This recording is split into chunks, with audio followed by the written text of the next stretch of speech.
తీసుకొస్తే ఈవిడ ఇట్లా పడిపోయింది కిచెన్లో.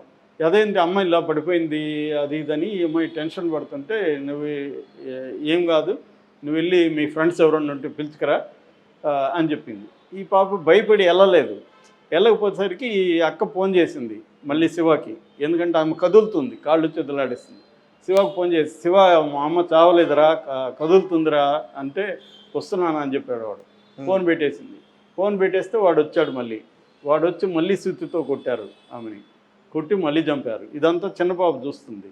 చిన్నపాప కూడా పోలీసులకు చెప్పింది ఇదంతా. సో ఈ అమ్మాయికి భయం వేసేసింది చిన్నపిల్లకి. వాళ్ళు వెళ్ళిపోయారు. వెళ్ళిపోతే ఈ అమ్మాయి ఏడుస్తూ వాళ్ళ అమ్మ దగ్గర పోయి చేతులు రుద్దుతూ కాళ్ళు రుద్దుతూ ఏడుస్తుంది చిన్నపాప. ఈ పిల్లేమో గమ్మున అక్కడ కూర్చొని ఉంది.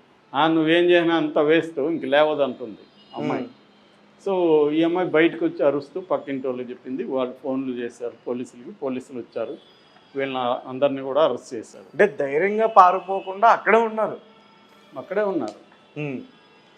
అంటే వీళ్ళకి ఏజ్లో ఏమవుతుందంటే, వాళ్ళకి ఒకసారి వాళ్ళేమీ ప్రొఫెషనల్ మర్డర్స్ కాదు కదా, కసితో చంపేశారు. చంపినాక ఏం చేయాలి ఏంటనేది వాళ్ళ దగ్గర కూడా ఏం ప్లాన్ లేదు.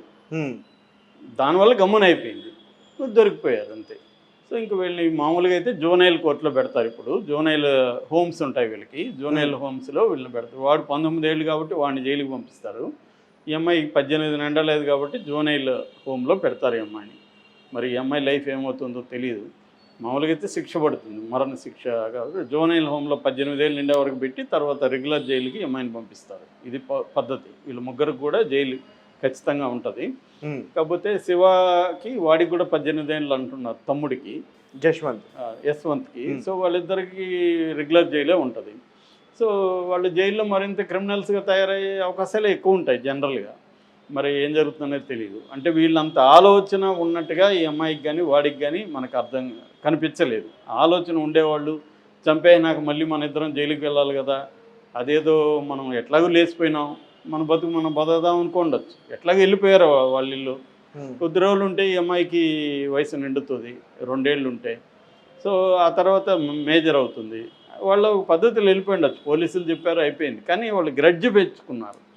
సో ఈ గ్రడ్జ్కి ప్రధాన కారణం ఏంటంటే, నేను గమనిస్తూ ఉండేది ఏమంటే, సింగిల్ ఉమెన్ పేరెంట్గా ఉన్నప్పుడు ఎక్కువగా డీల్ చేయడం కష్టం అవుతుంది. సింగిల్ పేరెంట్, నేను పర్సనల్గా కూడా చాలామందిని చూస్తున్నా.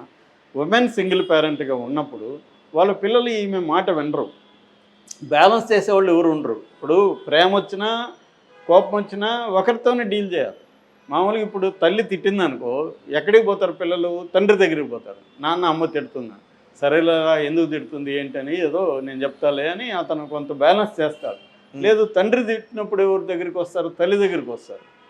ఇప్పుడు ఏమైంది, ఈ మధ్యకాలంలో డైవర్సీలు పెరగడం, అన్ని రకాల ఇవి సింగిల్ ఉమెన్ పెరుగుతున్నారు.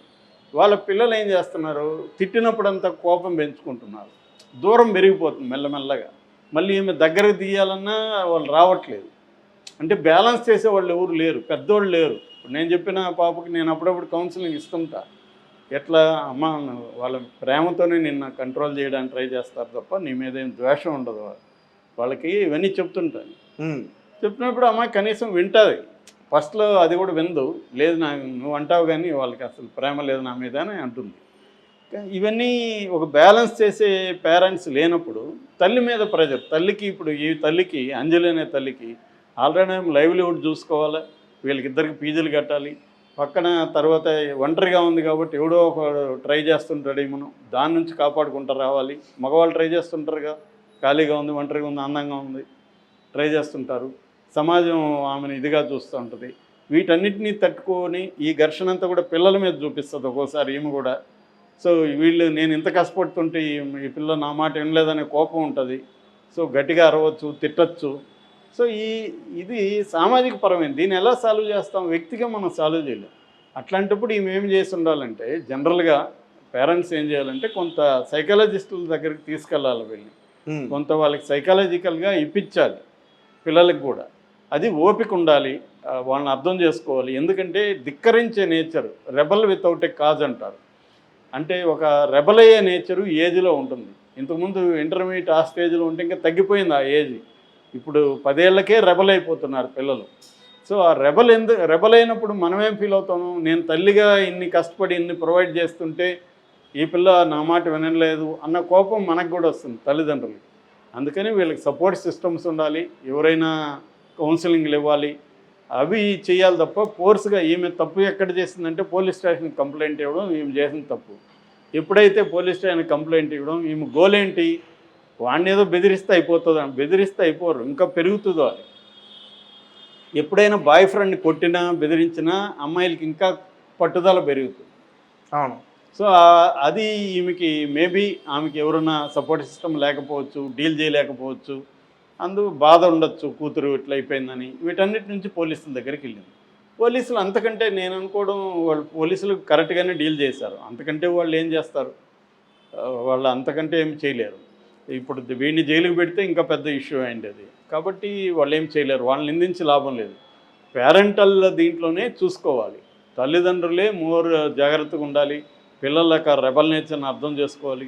పిల్లలకి మనం చెప్పినా వాళ్ళకి జనరల్గా చెప్తే వినరు, పర్టికులర్గా వాళ్ళతో కొద్ది రోజులు ట్రావెల్ అయ్యి చెప్పాలి. అందుకని చైల్డ్ సైకాలజిస్టుల దగ్గరికి ఇలాంటి వాళ్ళని తీసుకెళ్ళడం, వాళ్ళ సహాయం తీసుకోవడం, ఇది చేయాలి. ఇంకా మన ఉద్దేశం అంటే సైకాలజిస్టుల దగ్గరికి పోతే పిచ్చోళ్ళు అనుకుంటారేమో అని మనోళ్ళు గుళ్ళకు పూజారుల దగ్గరికి వెళ్తూ ఉన్నారు, కానీ సైకాలజిస్టులకి వెళ్ళట్లేదు. అది వెరీ ఇంపార్టెంట్. ఈ మధ్య పేరెంటల్ కౌన్సిలింగ్ సెషన్స్ కూడా చాలామంది పెడుతున్నారు. ఇన్స్టాగ్రాము ఇలాంటి వాటిలో కూడా పేరెంటల్ కౌన్సిలింగ్ ఇస్తున్నారు. అది పేరెంట్స్ ప్రతి ఒక్కరు తీసుకోవాలి. ఎందుకు ముఖ్యంగా సింగిల్ పేరెంట్స్ డీల్ చేయడం ఎలా అనేది వాళ్ళు పుస్తకాలు వస్తున్నాయి, కౌన్సిలింగ్ వస్తూ ఉంది. వీటిని పేరెంట్స్ తీసుకొని కాన్ఫ్లిక్ట్ని ఎలా చేయాలి అనేది చూడకుండా పాత పద్ధతిలో కంట్రోల్ చేస్తాను, నా పిల్లలు కదా కంట్రోల్ చేస్తాను అనుకునేది రాంగ్ ఇదనమాట. అందుకని పేరెంట్స్ మారాలి. అంజలి కూడా ఆమెకు తెలిసి చేసిందని కాదు, ఆమె సమస్యలు ఆమెకు ఉన్నాయి. ఆమె ఈ పిల్లల్ని అర్థం చేసుకోవడంలో ఖచ్చితంగా ఆమె ఫెయిల్ అయితే అయింది. అది ఆమె తప్పని మనం చెప్పలేం, కానీ దీని నుంచి పేరెంట్స్ నేర్చుకోవాల్సింది ఏంటంటే పిల్లల్ని ఓపికగా డీల్ చేయాలి, కౌన్సిలింగ్లు ఇప్పించాలి, తాము కూడా పేరెంటల్ కౌన్సిలింగ్లు అవి తీసుకోవాలి, మోర్ ఓపికతో చూడాలి. అంతేగాని దాన్ని వైలెన్స్తో వాళ్ళని కంట్రోల్ చేయకూడదు. వైలెన్స్తో నువ్వు కంట్రోల్ చేయాలనుకునే కొద్దీ ఇంకా పెరుగుతుంది. వైలెన్స్తో చేయకుండా ఇండైరెక్ట్గా వాళ్ళని మార్చడానికి ఎలా ఓపికగా ట్రై చేయాలి. ప్రేమతోనే ఎప్పుడైనా ప్రేమ ఖచ్చితంగా కనెక్ట్ అవుతుంది. నువ్వు వైలెన్స్ కనెక్ట్ అవ్వదు. వైలెన్స్ గోడలాగా వాళ్ళిద్దరి మధ్య గోడ పెరిగిపోతూ ఉంటుంది. ప్రేమ అనుకో వాళ్ళు ఒకనప్పుడు చెప్పకపోయినా నీకు వాళ్ళు లోపల తల్లి మీద ప్రేమ వస్తుంది వాళ్ళకి. ప్రేమతోనే చేయాలి. అది అంత ఓపిక ఉండదు వీళ్ళ లైఫ్ కండిషన్. అది ప్రాబ్లం.